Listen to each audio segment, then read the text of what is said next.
Assalamualaikum warahmatullahi wabarakatuh. Izin memperkenalkan diri, nama Bagus Yohan Irmando, NPM 22411024, kelas manajemen 22A.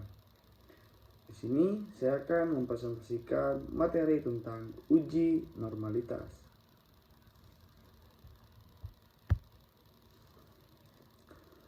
Oke, pengertian normalitas. Normalitas dalam konteks statistika merujuk pada distribusi data yang mengikuti pola distribusi normal atau Gaussian. Distribusi normal juga dikenal sebagai kurva lonceng atau kurva Gauss, memiliki bentuk simetris dengan puncaknya di tengah dan ekor yang menyebar ke kedua arah. Distribusi ini dapat direpresentasikan oleh fungsi kepadatan probabilitas Bell-Shaped.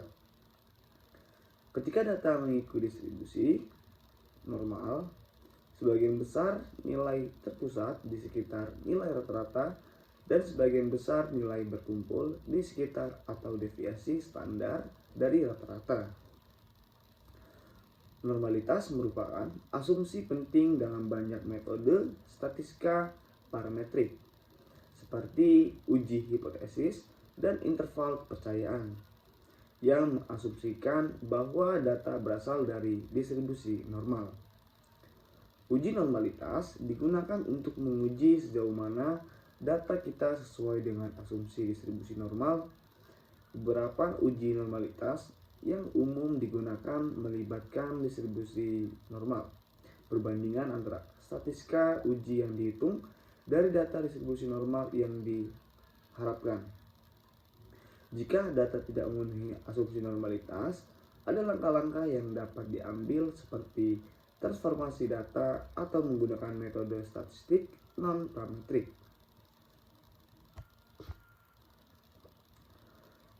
Selanjutnya, pentingnya normalitas dalam statistik. Yang pertama ada uji hipotesis parametrik. Banyak uji hipotesis parametrik seperti uji T dan uji F memerlukan asumsi bahwa data berasal dari distribusi normal. Ketidaknormalan dapat mempengaruhi validitas statistik dan prestasi hasil uji. Yang kedua ada interval kepercayaan. Interval kepercayaan untuk parameter populasi sering bergantung pada asumsi normalitas. Jika tidak normal, interval kepercayaan yang dihasilkan mungkin tidak akurat. Yang ketiga, regresi linear. Analisis regresi linear memiliki asumsi bahwa resude selisih antara nilai prediksi dan nilai sebenarnya berdistribusi normal. Jika resude tidak normal, interpretasi regresi dapat menjadi tidak akurat. Metode uji normalitas. Yang pertama, Shapiro-Wilk test.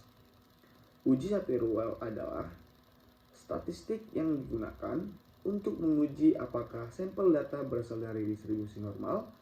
Statistik uji ini menghasilkan nilai W, di mana nilai mendekati 1 menunjukkan bahwa data cukup dekat dengan distribusi normal.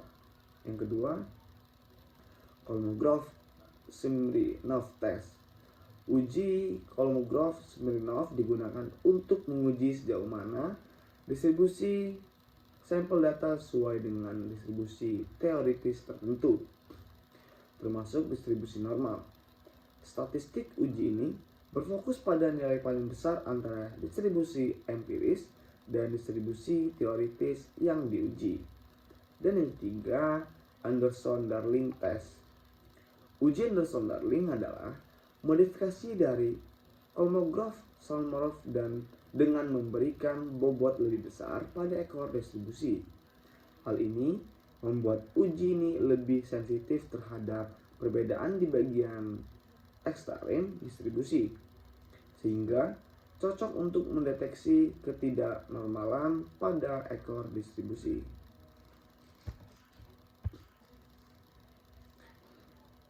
Interpretasi hasil uji normalitas. Interpretasi hasil uji normalitas melibatkan pengelevasian nilai P pada nilai p-value yang dihasilkan oleh uji statistik yang digunakan. P-value adalah ukuran probabilitas bahwa data berasal dari distribusi normal. Berikut adalah beberapa panduan umum untuk interpretasi hasil uji normalitas. Yang pertama ada p-value lebih besar dari alfa tingkat signifikan yang dipilih. Jika p-value tingkat signifikan yang dipilih biasanya 0,05, maka tidak cukup bukti untuk menolak hipotesis 0. Yang kedua, p-value kurang dari 1 sama dengan alfa. Jika p-value tingkat signifikan yang dipilih, Anda dapat menolak hipotesis 0. Ini dapat diartikan bahwa ada cukup bukti menyatakan bahwa data tidak berasal dari distribusi normal. Yang ketiga, uji normalitas signifikan. Jika hasil uji normalitas signifikan p-value kecil, mungkin ada indikasi bahwa data tidak terdistribusi normal. Dalam hal ini, perlu dilakukan analisis lebih lanjut atau pertimbangan terkait dengan asumsi normalitas. Keuntungan dan kerugian uji normalitas. Keuntungan uji normalitas, validitas statistik parametrik. Uji normalitas penting memvalidasi metode statistik parametrik seperti uji T, analisis varian ANOVA, dan regresi linear. Asumsi normalitas harus terpenuhi agar hasil analisis statistik dapat diandalkan. Kedua, peningkatan daya statistik. Jika data memenuhi asumsi normalitas, metode statistik parametrik dapat memiliki daya statistik yang lebih tinggi daripada metode non-parametrik. Dengan kata lain, mereka lebih mungkin untuk mendeteksi perbedaan yang sebenarnya jika ada. 3. Keakuratan interval kepercayaan. Interval kepercayaan untuk parameter statistik dapat lebih akurat jika dapat data terdistribusi normal. Interval kepercayaan yang dihasilkan dari metode statistik parametrik dapat menjadi lebih konsisten dan informatif.